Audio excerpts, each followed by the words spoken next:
Magandang araw sa inyong lahat mga ka-farmer. Welcome na naman muli sa ating YouTube channel.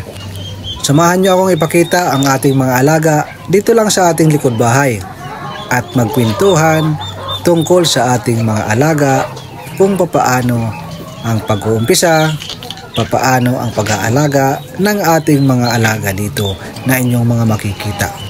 Kung mapapansin nyo mga ka-farmers, nagkalat yung mga dahon ng pichay, garbage at mga iba-ibang gulay na binigay natin sa ating mga alaga.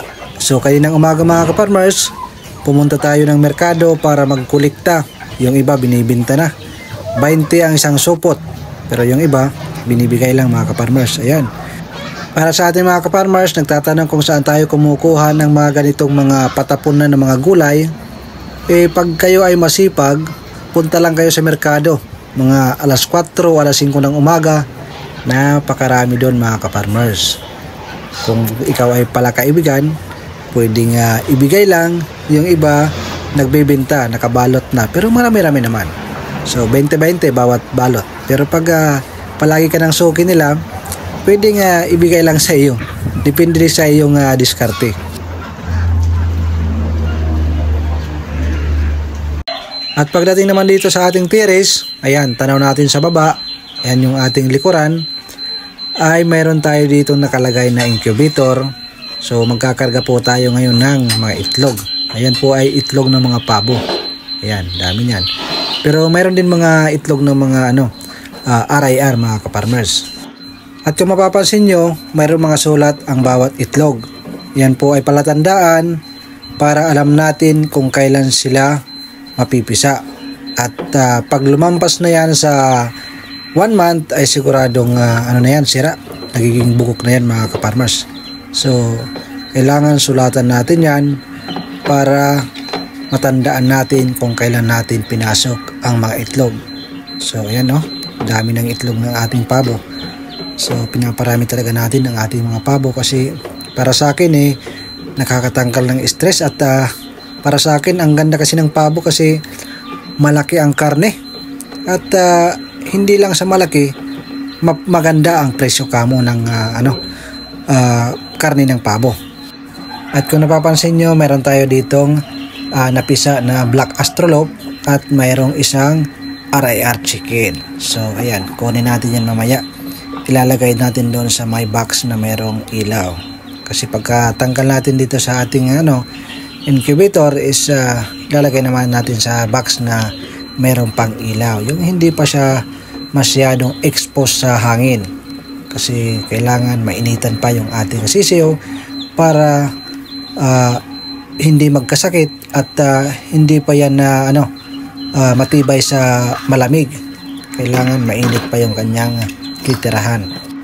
At marami tayong nababasa nagtatanong kung ano ba ang magandang panimula sa farming business, especially yung ating mga OFW na nagplaplanong magsimula na para sa kanilang for good business. Para sa akin mga ka-farmers, yung may advice ko lang, kung kayo ay magsisimula sa farming business, isipin nyo kung ano yung pang-araw-araw na pwedeng ipakain natin sa ating mga alaga. Example na lang, meron tayong naunang videos na nakarami ng views mga ka-farmers, yung pag-aalaga ng darag. So isa po yan sa napakaganda na panimula sa farming business. Alam nyo kung bakit? Ang darag kasi mga ka-farmers, kahit wala tayong budget sa pagbili ng pagkain sa pang-araw-araw, ay pwede silang pakainin ng mga organic na pagkain. Example na lang dyan yung nyog, azola, madre de agua, madre de cacao, at napakarami pang iba mga ka-farmers. Marami tayong mga gulay na mga patapon, pwede natin yan ipakain sa kanila. Pwede tayong magtanim ng kalabasa, tanim tayo ng mga pichay, na yung mga sira ay pwede natin ibigay para sa ating mga alaga. Pwede natin haluan ng mga commercial feeds para tayo ay malaki ang matipid. At syempre pag malaki ang tipid, mas malaki ang kita. At ito naman yung ating mga sisiw na pabo. So habang hindi pa sila umiidad ng 2 months pataas, dito muna sila sa brooding pen. Marami kasi ang nag-aalaga ng pabo, nagsasabi na ang sisiw ng pabo ay mabilis mamatay, lalo na pag tag-ulan. So, kailangan sa pag-aalaga ng pabo, lalo na pag sisiw, medyo masilan po yan. Kaya kailangan, bawal po yan ihalo dyan sa mga malalaki at bawal po yan makagat ng langgam at kung ano man sa insekto. At syempre, hindi pa yan pwedeng painumin ng tubig ulan at kung anong tubig. Kailangan malinis ang ipapainom natin sa kanila para masigurado natin na mabubuhay. Kasi sayang naman ang pagod kung makikita na lang natin na patay na dyan sa gilid. Kasi ang nangyayari yan, hindi natin namamalayan kasi nang una tayo nag-alaga, ganun din yan. Hinahalo lang natin dyan sa mga malalaki, nakikita na lang natin patay na dyan sa gilid. So nakakapanghinayang, kaya gumawa po tayo ng solusyon, kaya gumawa tayo ng breeding pen, gumawa tayo ng isang kwarto na doon nilalagay yung may mga sakit. Pag nakita natin na may sakit na yung isa nating manok, isang pabo, hinihiwalay natin yan. Kung baga meron tayong parang medication center, yung parang hospital. So doon halo-halo. At pag maayos na sila, tapos na silang makasurvive sila sa kanilang sakit, ilalabas natin na dito sa labas. So kailangan mayroong proper na pagbabantay. Depende na lang yan sa iyong diskarte mga ka-farmers. Kaya sa ating mga ka-farmers na gustong pasukin at gustong magtayo ng for good business, pag sinabi na mag-alaga ka lang ng 200 to 300 na manok, ay kikita ka na at pwedeng hindi ka na magtrabaho. Ang katotohanan yan mga ka-farmers, kahit mag-alaga ka ng 200 to 300 na manok, kung hindi mo naman alam at hindi mo naman mahal ang trabaho mo, hindi mo siya nai-enjoy, parang wala pa rin silbi. Kung baga pang short term lang ang iyong pag-aalaga. At bakit ko nga na-mention yung ganyan? Kasi marami akong nakikita ng mga vlogger nagsasabi mag-alaga ka lang ng 200 to 300 na manok, ay pwede ka nang hindi mag-abroad, pwedeng hindi ka na magtrabaho. Oo, tama yan mga ka-farmers. Pero depende yan kung alam mo na yung kalakaran at kung alam mo na patakbuhin ang ganyan negosyo.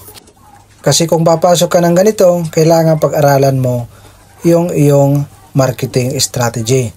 Kung ano ba yung bibenta mo dito, kung meat product, table egg, or buhay, or sisiw. Napakarami kasi ang pwedeng maging pera dito.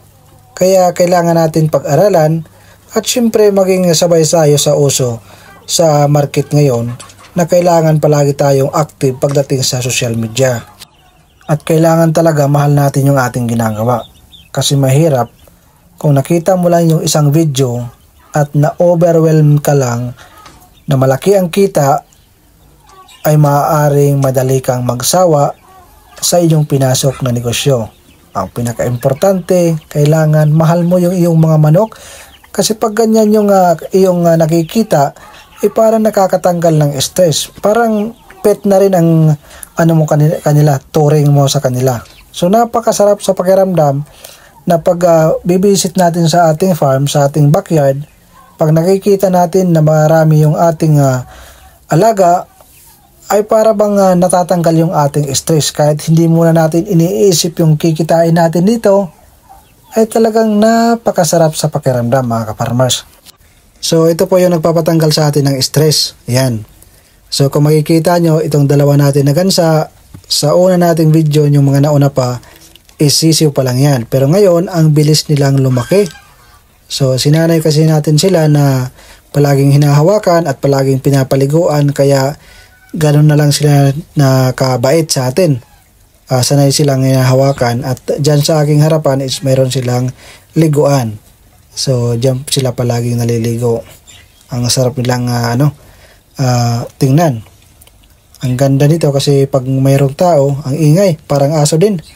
At ganyan po yun paggabi, kailangan natin silipin. So ayan lang mga ka-farmers, marami-rami na tayong pinag-usapan. At kung mayroon kayong katanungan, mag-comment lang kayo sa ibaba. At kung bago ka pa lang napadaan sa ating YouTube channel, huwag mong kalimutan mag-subscribe and hit the notification bell para updated ka sa ating videos na susunod.